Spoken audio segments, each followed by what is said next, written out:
Birgina Yordon qishlog'ida 588 ta xonadon mavjud bo'lib, bu xonadonlarda 3075 nafar fuqarolar istiqomat qilyapti. Ammo biz olgan ma'lumotlarga ko'ra, kun sayin bu manzilda ham fuqarolar soni ortib bormoqda. Aniqroq aytganda, bu manzillarda yashashni istaganlar ko'payyapti. Shu sababli tog'ning bag'irlari, tog' atroflari, tog' yon qismlari sekin-asta o'zlashtirilmoqda. O'zlashtirish ishlari boshlangan desak adashmaymiz. Buning sababi tog'ning dengiz sathidan 3300 metr balandlikdagi qismida uy qurib, yashashni boshlagan insonlarning uchratganimizdir. Biz ham yuqoriga yo'l oldik. Maqsadimiz tog' bag'rida hayot kechirayotgan oilaning kundalik turmushi bilan yaqindan tanishish va ularning hayotiga guvoh bo'lish edi.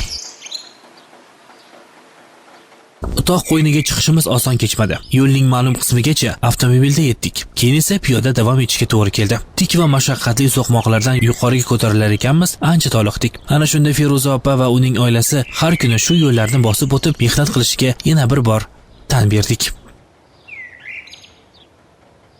Mana tog' qo'ynida yashashni boshlagan Feruza opa Zaylobovaning oilasi. Ular katta mashaqqat va zahmat bilan qurilish materiallarini tog' bag'riga olib chiqib, o'z qo'llari bilan xonadon barpo etgan. Bir vaqtlar toshliq va unumsiz bo'lgan tog' yon bag'rini mehnat va matonat bilan obod qilib, uni yashil bog'ga aylantirishga muvaffaq bo'lishgan. Tog'da taydaligimiz uchun toshliq joylar edi.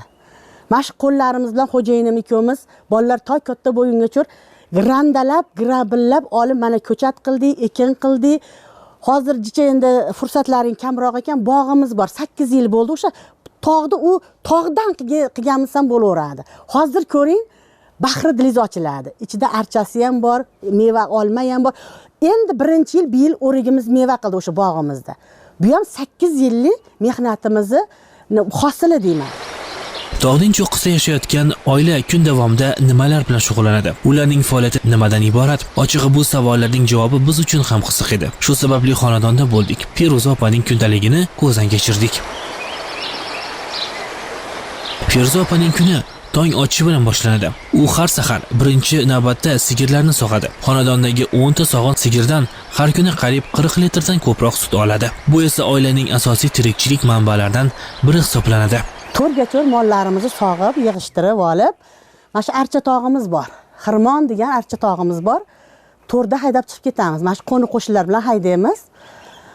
Archani ichiga haydab tushib yana ishimizni separatorimizni qilamiz. Shundan keyin Feruza opa sutni qayta ishlashga kirishadi. Avvalo sutni ilitadi, so'ngra uni ehtiyotkorlik bilan saralaydi. Qaymog'ini ajratib oladi. Qolgan sutni esa alohida idishlarga solib, keyin ishlov uchun tayyorlaydi. Xullas, bu oila tomorqachilik va chorvachilik bilan shug'ullanib, halol mehnat orqali turmushni farovon qilish yo'lida mehnat qilmoqda. Feruza opani aytishicha, hozir chorva uchun yem-xashak tayyorlashning eng mas'uliyatli pallasi. Hozir hamma pichanga, o'tga, hashiya o'rishga kirishgan davr.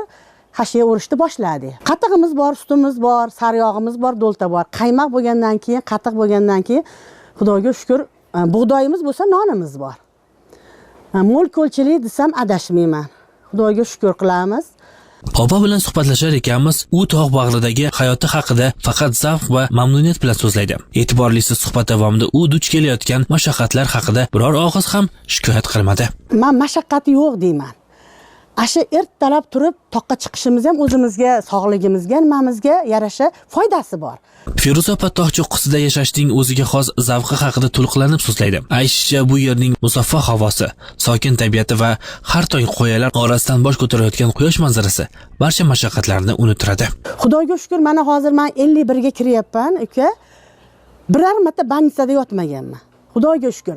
Endi to'g'ri, hali vesim og'irdir, lekin Xudoga shukr shu xonadonda o'tirib biror marta davleniyam borligini bilmayman. Davleniyam yo'q, Xudoga shukr. Endi sog'miz, shu tabiatni nimasidan, mana shu joylarda yashatib qo'ygan Allohga hamd va sanolar aytaman. Opaning aytishicha, tog' cho'qqisida yashashning o'ziga xos qiyinchiliklari ham yo'q emas. Ro'zg'or uchun zarur bo'ladigan oziq-ovqat va boshqa kundalik ehtiyoj mahsulotlarini xarid qilish uchun ular oyda bir marotaba tuman markazga tushadi. Bu narsani bir oyda bir desak ham bo'laveradi. Nimaga desangiz, oramiz endi ancha uzoq. Shuning uchun pulimizni qilib bir oyda bir tushib, unimizni bir 2 qop un olamiz. Anaqangal paxta yog'i olamiz, endi agar kerakli bo'lsa, kartoshka bor o'zimizda. Bu kartoshka terganimizdan keyingi kartoshka yig'imigacha kartoshka yetadi. Sovuzimiz ham bor. Piyoz olamiz. Bizda piyoz yetishtirmaymiz. Piyozimizni shunaqangi bir ro'zg'orga kerakli narsalarni bir oyligini qilib chiqib olamiz.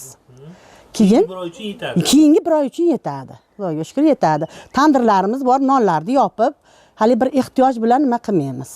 Feruza opa tog' cho'qqisida yashagani uchun bu yerda qo'shnilar bir-biridan ancha uzoqda istiqomat qiladi. Xonadon orasida masofa katta bo'lsa-da, odamlar o'rtasidagi mehr-oqibat va ahillik saqlanib qolgan. Biz uzoqda bo'lsak hamchi non yopsak albatta beramiz qo'shniga 2 ta non. Chunki 2 ta non qo'shnini haqqi bor o'shanda. Masofa juda ham uzoq bo'lsa ham tashab keladi. Ha, tashab keladi. Bolalarimiz biladi o'shani qo'shnini haqqini beraylik deb shu narsa Xudoga shukr deyman bor. Qo'shnilarimizda masalan xalvetar qilamiz. Go'yo payt xalvetarlar qilsak ham albatta 2 ta qo'shniga berish bu odat bizda. O'sha 2 ta qo'shniga albatta o'sha xalvetarimizni, issiq nonimizni uzatamiz. Biz ham buning guvohi bo'ldik. Feruza opa turmush o'rtog'i bilan birgalikda bir vaqtlar toshliq va unumsiz bo'lgan tog' yonmag'rini mehnat bilan obod etgan. Ular bu yerda olma, o'rik, boshqa mevali ko'chatlar ekib, tog' bag'rini yashil va hosildor bog'ga aylantirishga muvaffaq bo'lishgan. Aytishgan, tog'da qachon qilasan, qachon mevaga kiradi? Mana 8 yil. Bu 8 yil o'tdi. Lekin bog' bo'ldi. Mevasi daraxtlar meva berdi. Mayli balki olmasini yemasmiz, balki bodamini yemasmiz, balki nasib qilsa yerimiz. Biz yemasak bolalarimiz yeydi. Ular uchun baxt shahar shovqini emas, halol mehnat, musaffo havo va tabiat qo'ynida barpo etilayotgan fazli xonadon. Biz esa bu mehnatkash oila bilan xayrlashib, tuman markazi tomon yo'l oldik. Ortimizda toshlar bag'rida qad rostlagan bir xonadon, qalbimizda esa bir xulosa qoldi. Insonning azmu shijoati bo'lsa, hatto tosh ham unga bo'ysunadi. Mehnati bilan obod etilgan tog' bag'ri esa eng yorqin dalildir.